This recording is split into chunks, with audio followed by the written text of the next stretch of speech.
Salut! Bon alors le confinement dans un podcast aujourd'hui te met une nouvelle fois à contribution.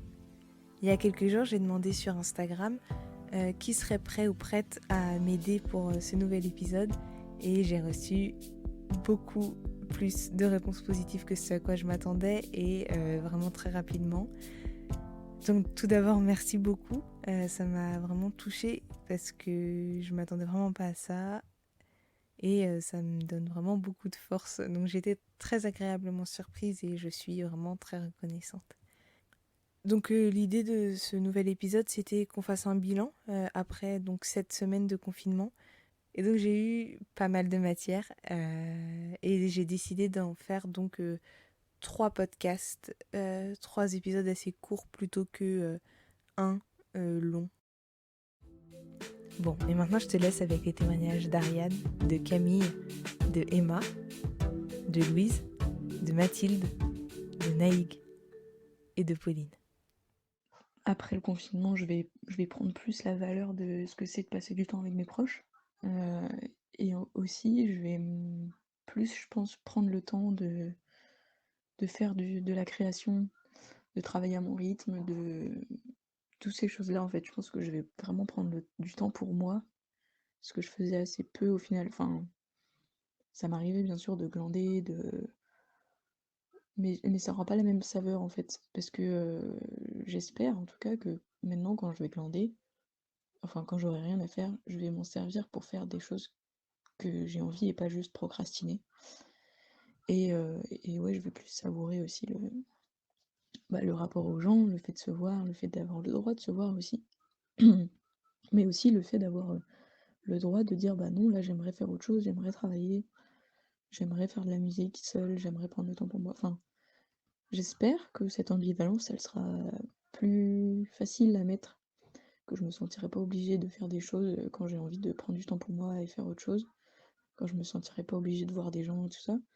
Et à l'inverse, que je me sente pas obligée de travailler quand j'ai envie de voir des gens, ou de faire des choses toute seule quand je sais que je peux partager avec quelqu'un d'autre. Enfin voilà, ce genre de choses. Je pense que ça va changer. Donc je pense que ça aura surtout un impact sur ma vie sociale en fait et sur mes attentes sociales après. Alors, je pense que vraiment, c'était déjà ma philosophie de vie, mais vraiment encore plus, profiter de chaque instant, voir ses amis, sortir, s'amuser, prendre soin de ses proches, les voir, prendre des nouvelles, s'appeler, voilà, rester en contact et profiter, du moment présent. Voilà. Je sais pas trop si cette période aura vraiment un impact sur ma vie et ma vision du monde. Ce que je sais, c'est que de ce qui a été dit par des chercheurs, c'est un peu que le début. Et c'est aussi un problème d'écologie, pas seulement de santé, parce que à force d'empiéter sur les écosystèmes, eh bien, on favorise l'émergence de ce genre de virus.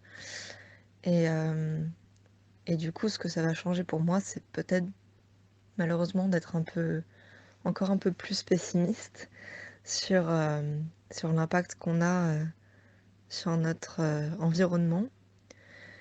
Et ouais, voilà, peut-être, je me dis que si les choses changent pas, risquer de perdre un petit peu plus foi en ce qu'on fait. Mais à part ça, dans mon mode de vie, je suis pas sûre qu'il y aura tellement un changement par rapport à ce que j'étais avant. Juste, c'est vraiment une période assez bizarre, exceptionnelle et j'espère que ce sera vite un mauvais souvenir et qu'on saura aussi tirer des avantages, de cette, situation aussi au niveau, écologique. Je crois que moi, la période du confinement, ça a été un vrai plus pour savoir finalement vers quel mode de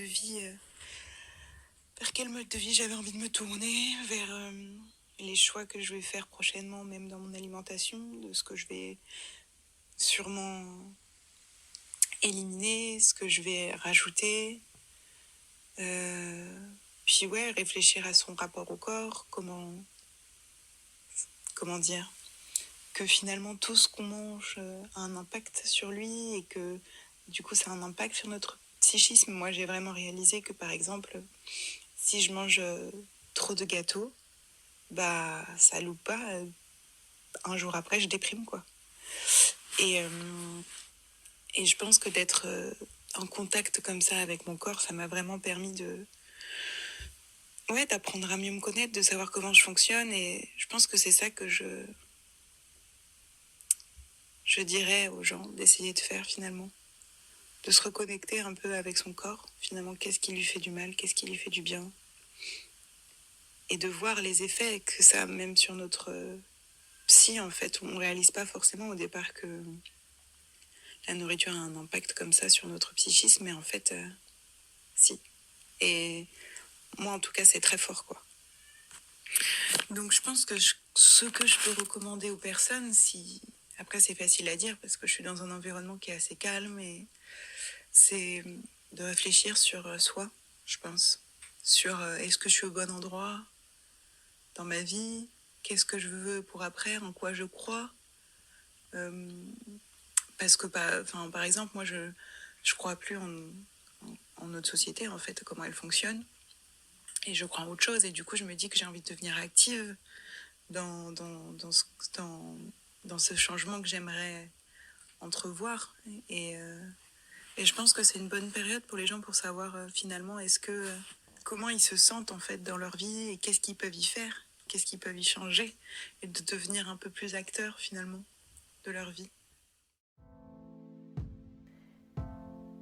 Merci beaucoup à Pauline, Naïg, Mathilde, Louise, Emma, Camille et Ariane d'avoir participé à la construction de ce podcast.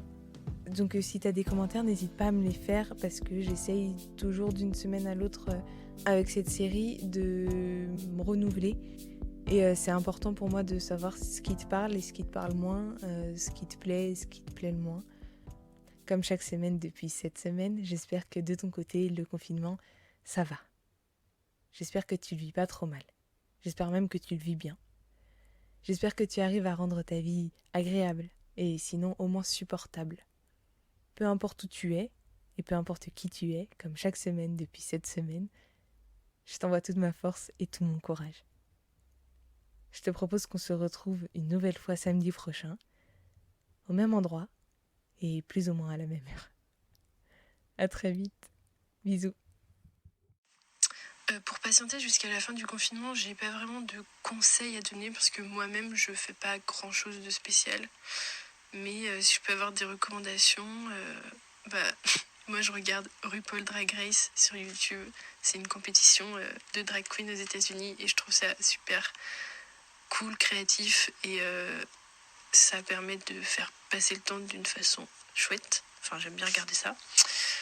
Tu peux aussi regarder en Netflix party avec tes amis des films, ça c'est cool.